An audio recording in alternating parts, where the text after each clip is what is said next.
relatively far back, and the Mutalisks are not going to be able to hit him. Actually, I think that point defense drone, I'm wrong on that. My apologies for that. Point defense drone is like a range thing, so it's the missiles if they come in range of it. So it actually really doesn't matter, the range of the Mutas. But, you know, Mutas have a shitty range, so that works against them.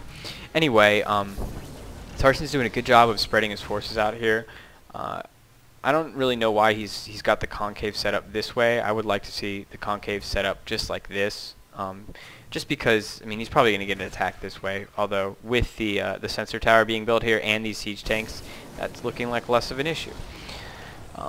So this game is developed in a very long and into a very strong macro game. You can see that Zerg is getting +2/+2 for the melee, which pretty much gives away the fact that he's going to be teching to a hive and then throwing down an Ultralisk cavern. He's on 3 bases. He's getting a 4th up. Once he gets these gases up, he's going to be able to produce Ultralisks like crazy. And Ultralisks are very, very strong. And especially against both siege tanks and marine balls. The marine balls, especially if the marines can actually get some armor or some damage upgrades going, it won't be as effective. But when you have banelings in the mix as well with Ultralisks, it's just hilarious. You don't really see that all that often, just because Ultralisks are essentially banelings themselves. Each attack they do is like a baneling's attack, because it does so much area damage. So Tarson, realizing that he's not going to win a macro game against a Zerg that can get all these forces up, he's got the nice count of infestors with the strong energy count that's going to really enable him to deal with these marines. He might even be getting neural parasite. Let's see if he is. He's getting the pathogenic glands, which is going to allow him to get that is a little bit overkill, and he's just going to pick up those marines and live. How funny is that? I would like to see some heals going down in this hatchery with this this queen, which is at full energy right now. I don't think he's going to do that, though, because he is busy doing other things. As Zerg on 4 base is so hard to macro. Every 40 seconds you have to return to your hatchery just to spawn larvae, and that's not counting anything else. So you can see the Ultralisk den is down, or the Ultralisk cavern, rather. I don't think Ultralisk could really fit in a den. They do need a cavern. And he's going to be moving out. This is a very good time to move out, because once those Ultras come, it's going to be bad news. Although, I just don't see how the Terran can really deal with this. I think he's way ahead right now. He's got adrenal glands going down, such a great upgrade that I don't think I've ever gotten a game, because if I ever get to Hive Tech and I still have Zerglings, I've probably lost. It's very hard to deal with, to get that far in a game whenever you're not almost professional. And so you can see here the medevacs are actually doing a good job of healing all of this fungal growth damage, so it's really not going to affect his numbers all that much. But this is you know, this kind of trade where you're trading energy on your infestors for energies on your medevacs is good for a couple reasons. One, it's actually lowering the health of the medevacs, which is always nice. And wow, these armies are just like, hey, how's it going? We can see each other, but we're not going to move in. Oh, and the Ultras come out now, and this army's gonna, oh, this is gonna be complete death. Complete, oh my goodness. Oh, fungal growth's gonna go down on all these marines, and those dead. And oh my goodness. Oh. I never realized that marines had so much green blood. Just look at this. That's the only blood splatter on the whole map.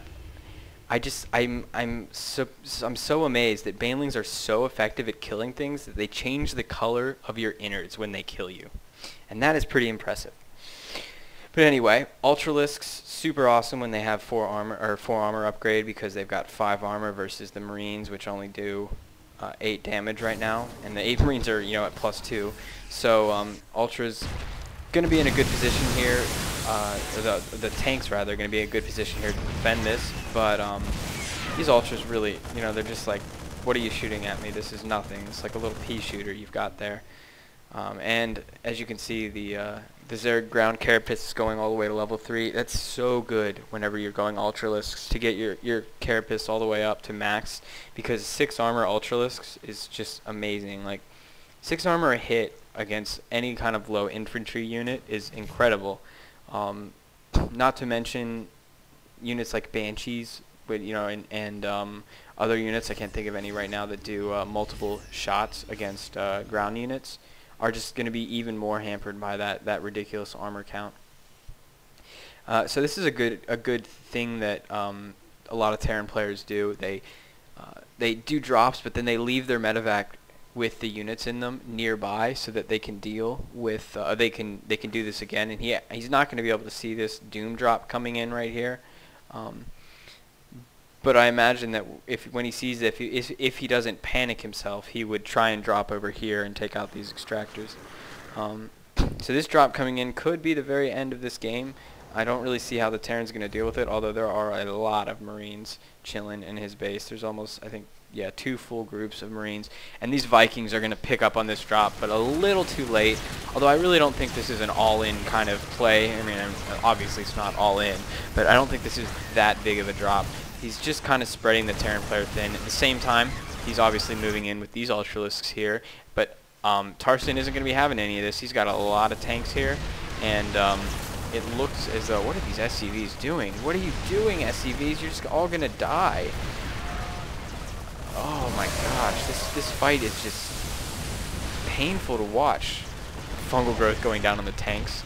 And yeah, like, he ended up winning that fight, but at the cost of all of his working SCVs here. And I don't know, let's take a look at the unit count. Units lost showing that Zerg is actually a little bit behind, but of course Zerg is on 5 bases right now, and most of those bases just mining gas. Well, actually, I think, yeah, 3 of those bases just mining gas, but that is pretty much what you do when you get Ultralisks, because they're so gas intensive. This one Ultralisk, see how many Marines are shooting him, but he's taking no damage because he has 6 armor. Each Marine only does 2 damage a hit, and I believe they're going to be nerfing Ultralisks in the future. I don't know what they're doing to them. I imagine they're going to nerf their AE a little bit, and they're also going to maybe nerf their speed by a tiny bit, just because they're a little too strong right now. And wow, he's got a really nice surround in here with these Ultras, and oh my gosh, all these Marines are just getting destroyed.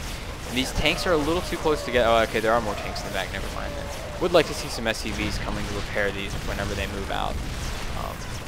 And you can just see Ultralisks just kind of just destroy tanks. It's not even all that balanced really. And now the medevacs are gonna try and defect and just say, no, we'll heal you, Ultralisks. Just wait there. But it looks as though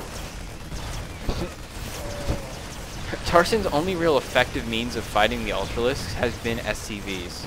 And they see this tank right there. It was like, I'm gonna block the ramp by sieging up. That didn't work at all. And so there's just too much damage here.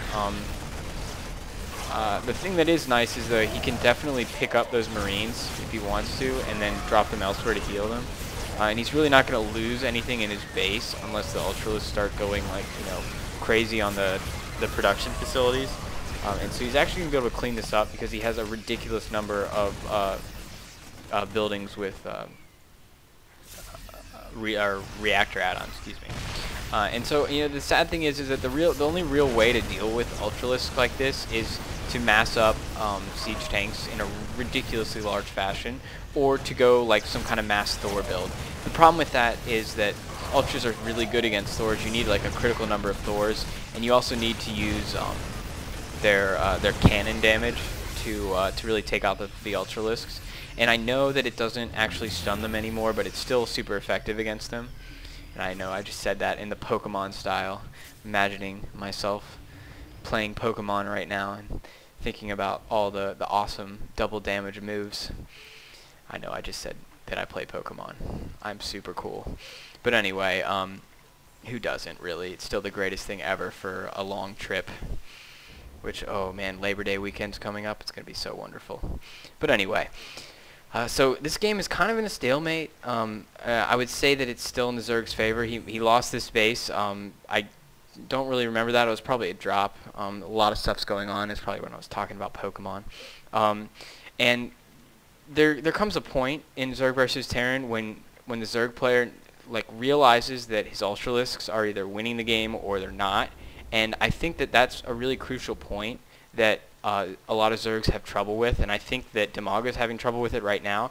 He thinks to himself he's committed so hard to these Ultras and these Zerglings because he has these upgrades and he needs to stay with this, and he knows it's so good against mech. But at the moment, he's really kind of being out macroed just because it's so hard to macro strong with Ultralisk because it's so gas dependent. Whereas the Terran player can more effectively macro a mass marine and tank army just because the minerals to gas ratio is so different. And when your Marines have reached +3 against Ultralisk, that's really the critical point where they start actually being good against them again. Because even though they're only doing 3 damage a hit, when you have this many, it still can drop Ultralisk very quickly. And so this is the point in the game where I want to see him throw down a Greater Spire and start morphing in Broodlords. And even if he only has to morph in, 2 or 3 at a time in order to really stay alive because he needs these high Ultralisk numbers, I like doing that because it forces the Terran to spend more gas on Vikings. And if it's a gas battle that they're after, the Zerg, who's always pretty much going to be on more bases like he is right now, is going to be ahead in that. And you can just stop making as many Ultralisks because you really don't need that many Ultralisks. You only need a handful of Ultralisks. I would say that 5 to 6 Ultralisks is all you really ever need for any battle because they're so beast. And so he's going to be doing a big drop here. I don't know. He's just put a few. No, he's just put a few ultras in the Overlords. This is a very nice thing to do. Oh man, bring a queen for him. He is hurting. He's only got 1 kill too. So he's going to be dropping some ultras in on these siege tanks, and it's going to be. Oh, is he going to be able to take?